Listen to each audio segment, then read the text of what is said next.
Hey, Vintage family, Happy New Year. January 1st, 2023. Wild. I wanted to take a few moments today for those of you that are watching the online gathering. I just wanted to share a little bit out of Romans chapter 12. We've been studying Romans. We've been in the book of Romans for quite a bit now. And this last season, we've been in just a couple verses in chapter 12 where Paul says, don't pretend that you love others, really love them, hate what is wrong, stand on the side of the good, and love each other with genuine affection, taking delight in honoring each other. It's just been this fantastic challenge for us to learn how to step into real love instead of living in false love. The thing I probably took away from it the most was this simple phrase, we're never allowed to fake our love, and we're never allowed to choose not to love. And that's just an incredible standard for us to hold as a people of God. So, January 1st, New Year's resolution, looking forward, that's kind of the natural course of our culture. We always think about the year to come. A lot of us think about things like, hey, I'm going to get fit this year, or I'm going to stop drinking coffee this year, or I'm going to go on vacation this year, or whatever it may be. I'm going to read the Bible this year, which is, all of those are wonderful things. The reason I'm bringing that up is because our minds are naturally there. It's just so interesting that we come upon Romans 12, verse 12, because Paul's talking about this very same idea. He's talking about this idea of future forward. He's really talking about the attitudes that drive behavior in our life. The first thing he says in verse 12 is, be glad for all God is planning for you. Be glad for all God is planning for you. Then he goes on and says, be patient in trouble and always be prayerful. I want to take these three phrases and think about them as an attitude to face 2023 with. Really, because of the way Paul's saying, be glad for all God is planning for you. The idea here is interesting. The word in the Greek is kairo, and it means to be happily calm, but it carries the idea of greeting someone. The next word is the word elpis, and it means to anticipate something. So if we put it all together, it's a calling that is intended to control how we see the future.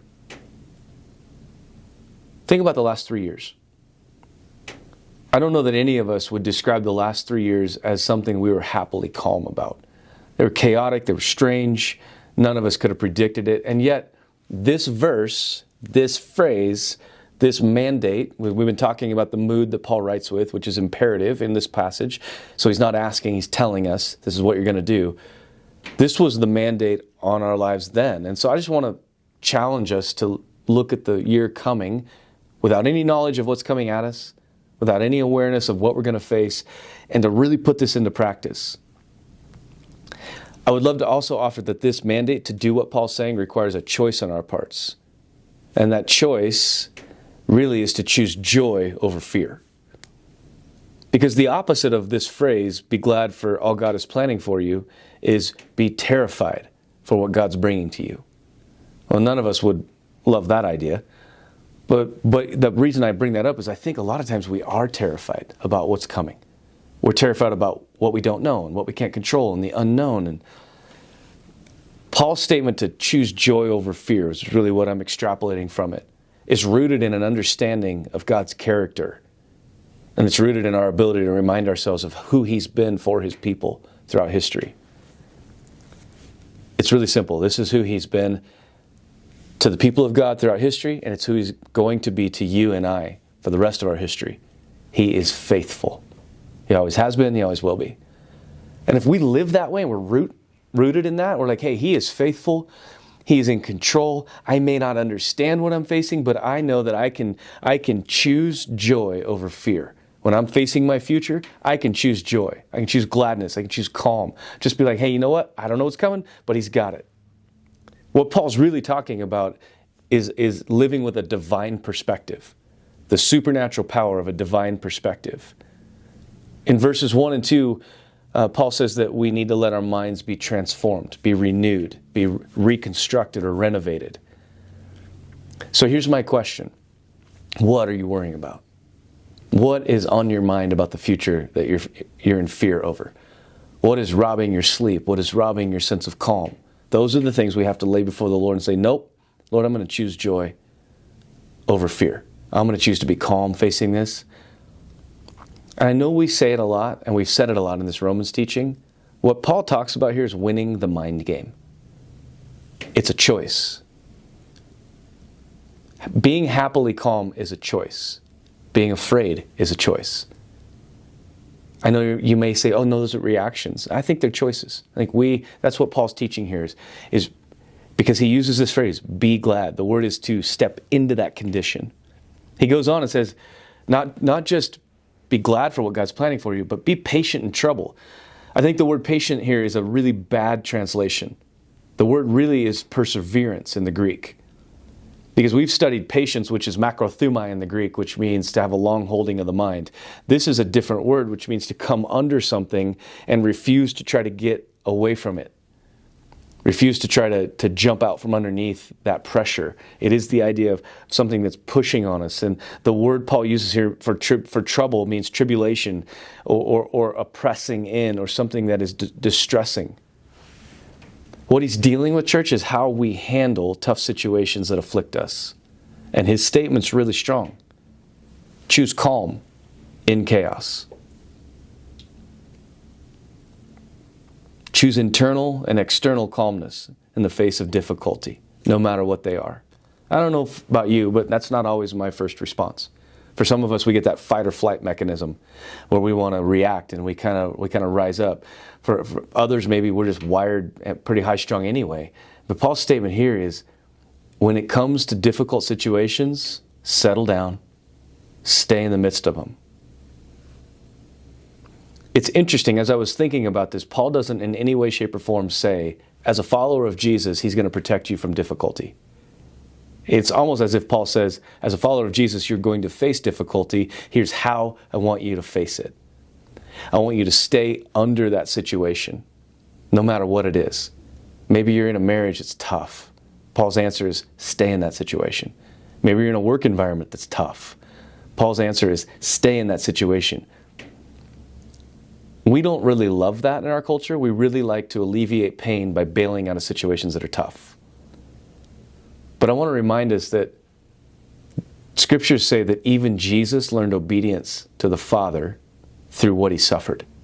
It is that difficulty at times that teaches us how to really trust him, because that's the key word here, is trust. The only way we go through this stuff is if we trust who he is more than we fear what we see. Think about that. Trust who he is more than you fear what you see. If he's faithful, like we've described, because he is, always was, always will be, then we can trust him. We can sit in those situations and go, man, Lord, I don't like it. I don't get it. And I know a lot of us have faced a lot of things like that, and we're going to face more. None of us thought in January of 2020 that we were going to face the chaos we faced in 20 and 21. But we can all say the same thing. He has been faithful to us. We're through it. We're on the other side. We learned a lot. I think I shared early in that season in 20 that the Lord whispered to me out of Hebrews, I will shake the heavens and shake the earth so that only what's eternal remains. I don't know about you, but I feel like I have a deeper lean into the Lord than I ever had. I have a deeper trust in him than I ever had, and a deeper dependence than I would have had we not gone through that. And I see this as a simple process, this idea of choosing calm in chaos. We have to be willing to look fear in the face and then just walk away. Identify it, name it. When I say name it, I always think about King Hezekiah when Sennacherib brings his threats against him and says, hey, I'm going to wipe your people out. That Hezekiah literally brings a letter and lays it in front of the Lord. And I just wonder for us if that would be a process that would be helpful at times, to write your fears, name them. Call them out. Lord, this is what I'm fearing. This is what's going on. And then just bring it before the Lord, lay it in front of him, and walk away. Say, Lord, I'm going to leave that with you, and I'm just going to continue to walk in calm. And in the midst of this chaos, I'm going to continue to be joyful. Paul will wrap it up and say, and always be prayerful. He uses a word in this phrase, proskatero, which means to be completely devoted to something. It is to give consistent and full attention to something. So Paul's talking about prayer here, which is the upturned face. So he's really talking about giving a constant attention to our relationship with the Lord. So here's what I would say. Don't let anything come into your life and break that encounter and break that connection. In other words, choose what influences you. Don't let your situation and your circumstances influence you. Let heaven influence you. How do I do that? By always being prayerful, by never letting my conversation with the Lord break, by never letting anything cause me to doubt His goodness. See, so often we go through tough situations and we instantly conclude, oh, He doesn't like me, or He's not for me, He's against me. Paul's like, stop it. Never lose your connection with Him. Never lose your trust in Him. Always stay in conversation with Him. I think our ability to be patient in the midst of difficulty and to have this condition of gladness towards our future is really rooted in this connection with the Lord and staying just in relationship with Him. And I'd love to invite us into a really simple reality check. What is your first response when you face tough things? What is your first response when you think about the future? Do you process it? Do you fear it? Or do you go to the Lord and talk to Him about it? And I know that it sounds like a broken record. I talk about it all the time. Psalm 91 talks about learning to develop a secret place encounter where you and I just go get with the Lord regularly and we dwell with Him. The word again being a lifestyle pattern, a habitual pattern. So I'd love to invite us to just step back into that this year, to practice that again this year, to work on building that encounter again this year. Maybe you lost track of it. Maybe the holidays were crazy. Would you just start your day? 15, 20, 30 minutes, whatever it takes, 5 minutes, I don't care. But learn to just sit with the Lord and just invite Him into where you're at. His voice is the only thing that's going to carry us in whatever is to come. And we can be glad about it. Paul said, be glad about it. I'm incredibly excited about where we're going as a family. Incredibly excited to see what the Lord has in store. I want to keep contending for this house to be a house where the sign and the wonder are established all the time. I want to contend for this to be a place where cancer can't dwell. We have 3 families in the church that have been dealing with reports on cancer. My heart cry is that we just keep worshiping and crying out and praying for the Lord to begin to do something in our day and in our time that makes His name incredibly famous. I know He's going to do it. I know that there's going to be tough situations we go through as a family, and Paul's word here is persevere, stay in them, stay under them, and don't ever lose sight of your connection with Him. So would you join us? I want to invite you to come Wednesday night.